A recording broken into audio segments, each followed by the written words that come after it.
Le vrai faux de l'info de la matinale, Jean-Philippe Ballas, bonjour. Bonjour Thomas, bonjour à tous. Ce matin, l'Arabie Saoudite, Elisabeth Badinter et Publicis. Et il en a été question sur Europe 1 avec Abdelali Mamoun, imam, théologien. Il était votre invité Thomas hier matin.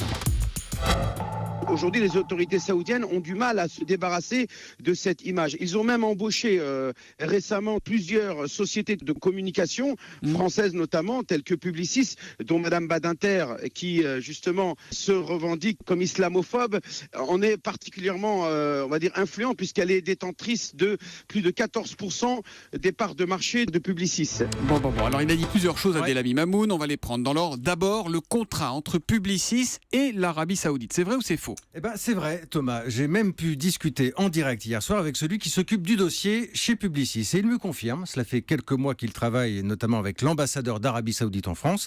Les maîtres mots sont transparence et pédagogie. Mais ça consiste en quoi concrètement ? On est dans l'opération de communication, tout simplement. Vous avez notamment la gestion des réseaux sociaux, sites internet, et puis des rencontres avec des décideurs et des personnalités françaises. Ça, on va y revenir. Deuxième partie de l'extrait, Jean-Philippe, Elisabeth Badinter qui se revendiquerait islamophobe. Vrai ou faux ? Non, ça c'est faux. Vous l'avez d'ailleurs signalé à votre invité hier matin. C'est tout le débat actuellement sur le voile et la mode islamique, un débat qu'on ne va pas refaire ici. Elle parlait des vêtements. Voilà. Alors j'ai sous les yeux la dernière interview d'Elisabeth Badinter, c'était au journal Le Monde, et je la cite: taxer d'islamophobie ceux qui ont le courage de dire « Nous voulons que les lois de la République s'appliquent à tous et d'abord à toutes », taxer d'islamophobie ces gens-là, c'est une infamie, il n'y a pas de revendication donc. Alors si on parle d'Elisabeth Badinter, c'est parce qu'elle est aussi l'actionnaire principal de Publicis.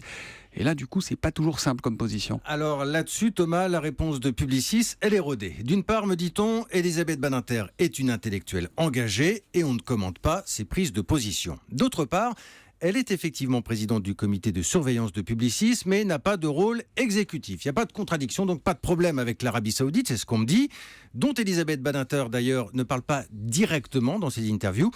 Un pays, en outre, qui est officiellement allié de la France, Thomas, et ça, c'est factuel. Donc on se résume, oui, Publicis travaille avec l'Arabie Saoudite, oui, Elisabeth Badinter est présidente du conseil de surveillance de Publicis, et non, Elisabeth Badinter n'a jamais dit qu'elle était islamophobe. Le vrai faux de l'info de la matinale, le 3 en 1 de Jean-Philippe Ballas ce matin. À demain matin, Jean-Philippe. À demain.